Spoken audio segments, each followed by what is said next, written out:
کیسے ایک چھوٹے سکت کا دبلا پتلا عام سا دکھنے والا لڑکا دنیا کا مشہور اور مہنگا ترین اداکار بن گیا۔ ہم بات کر رہے ہیں چارلی چپلن کی، جس کی مزاحیہ اداکاری اور آئیکونک سٹائل کو آج بھی بڑے بڑے اداکار کاپی کرتے ہیں، مگر دنیا بھر کو ہنسانے والا چارلی چپلن اندر سے کتنا ٹوٹا ہوا تھا۔ سنو ٹی وی کی ویڈیوز میں ایک بار پھر سے خوش آمدید۔ 16 اپریل 1889 کو چارلی جب اس دنیا میں آیا تو اس نے اپنے ماں باپ کو جھگڑتے اور علیحدہ ہوتے دیکھا۔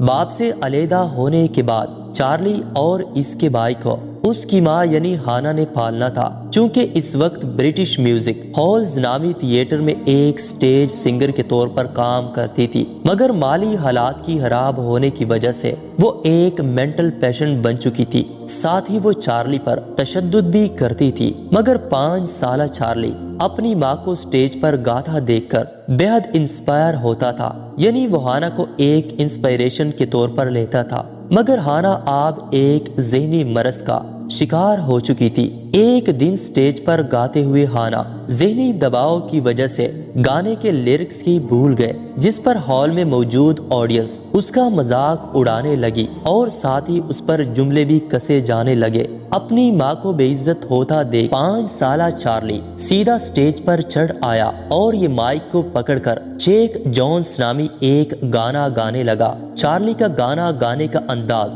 بے حد فنی اور کیوٹ تھا، جس پر آڈینس نے چارلی کو خوب داد دی اور سٹیج پر پیسے بھی برسا گئے۔ یہ چارلی کی پہلی کمائی تھی۔ اس دن چارلی نے یہ بھی سیکھا کہ لوگ آپ کی محرومیوں پر کہکے لگاتے ہیں اور ساتھ پیسے بھی دیتے ہیں۔ یہی سے چارلی کے کیریئر کا آغاز ہوا۔ یہی وجہ تھی کہ بعد میں چل کر چارلی اپنی کامیڈی موویز میں خود کو غریب، بے روزگار اور اکیلا دکھتا تھا۔ چارلی اب چھوٹے موٹے سٹیج شوز میں پرفارم کرتا تھا تاکہ کچھ پیسے کما سکے۔ اس کی مدر ہانا ایک دماغی مرض کا شکار ہو کر ایک مینٹل ہاسپٹل میں ایڈمٹ ہو چکی تھی، اور اب چارلی اور اس کا بڑا بھائی سڈنی ایک یتیم خانے میں رہتے تھے۔ چارلی پڑھنا لکھنا ویسے ہی چھوڑ چکا تھا، کیونکہ وہ جانتا تھا کہ اسے اب صرف ایکٹنگ ہی کرنا ہے۔ اس نے صرف 13 برس کی عمر میں ایک سٹیج کامیڈی گروپ کو جوائن کر لیا تھا، اور یہ لوگ مختلف ممالک میں جا کر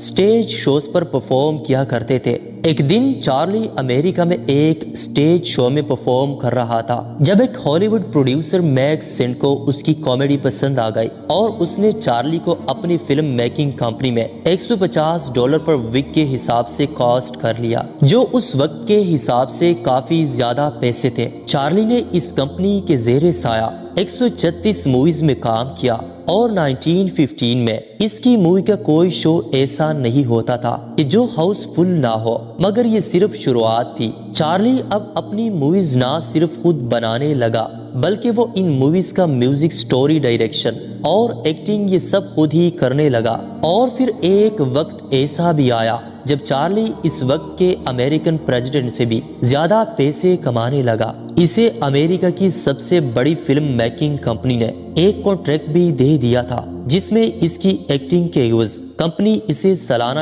$6,70,000 دینے لگی۔ یہ رقم آج کے حساب سے $15.3 ملین، یہ 1.5 کروڑ سے بھی زیادہ بنتی ہے۔ یعنی اب 26 سالہ چارلی کا شمار دنیا کے امیر ترین لوگوں میں ہونے لگا تھا۔ اس کی کچھ موویز سٹی لائٹس، دی کڈز اور دی سرکس نے اسے اتنا فیمس کر دیا تھا کہ لوگ چارلی کی لائف سٹائل اور ایکٹنگ کو باقاعدہ کاپی کرنے لگے تھے۔ یہاں تک کہ بازار میں چارلی کی موویز کی ٹی شرٹس اور کپڑے وغیرہ بھی آ گئے تھے۔ چارلی چپلن کو اس کی فیمس مووی دی سرکس والے گیٹ اپ کی وجہ سے جانا جاتا تھا۔ 1950 میں امریکن شہر سین فرانسسکو میں ایک کمپٹیشن چل رہا تھا، جس میں بالکل چارلی کی طرح دکھنے والے شخص کو انعام دیا جانا تھا۔ چارلی بھی وہاں موجود تھا، لیکن حیرت کی بات ہے اسے کوئی بھی نہیں پہچان سکا، اور وہ اس کمپٹیشن میں تیسرے نمبر پر رہا۔ چارلی کا قد صرف 5 فٹ 6 انچ تھا،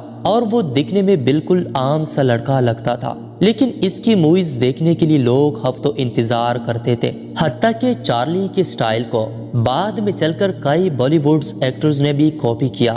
کہتے ہیں کہ چارلی کو پڑھنا لکھنا نہیں آتا تھا، اور وہ ڈائیلاگز کو بھی نہیں پڑھ سکتا تھا، لیکن ان دنوں سائلنٹ موویز بنائی جاتی تھی، یعنی ان میں آواز ہی نہیں ہوتی تھی۔ اس کے باوجود بھی چارلی کا شمار سینچری کے کچھ سب سے بیسٹ ایکٹرز کی لسٹ میں ہوتا ہے۔ 40 سال امریکہ میں رہنے کے باوجود چارلی کو سیاست کی وجہ سے نہ تو کوئی ایوارڈز دیا گیا اور نہ ہی امریکن نیشنلٹی دی گئی۔ انفیکٹ 1952 میں چارلی نے جب لندن سے واپس امریکہ آنا چاہا تو اس کا ویزا ہی کینسل کر دیا گیا، جس پر وہ دل برداشتہ ہو کر ہمیشہ کے لیے سوئٹزرلینڈ چلے گئے۔ لیکن آخر کار امریکہ کو بھی چارلی کی صلاحیتوں کو ماننا پڑا اور اسے 1972 میں امریکہ بلا کر آسکر ایوارڈ دے دیا گیا، اور 5 سال بعد یعنی 25 دسمبر 1977 کو جب دنیا کرسمس منا رہی تھی، چارلی سوتے ہوئے ہی اس دنیا سے چلا گیا۔ چارلی کے بارے میں ان کے ایک قریبی دوست یعنی البرٹ آئنسٹائن یہ تک کہہ چکے تھے کہ کاش وہ بھی چارلی کی طرح بن سکتے۔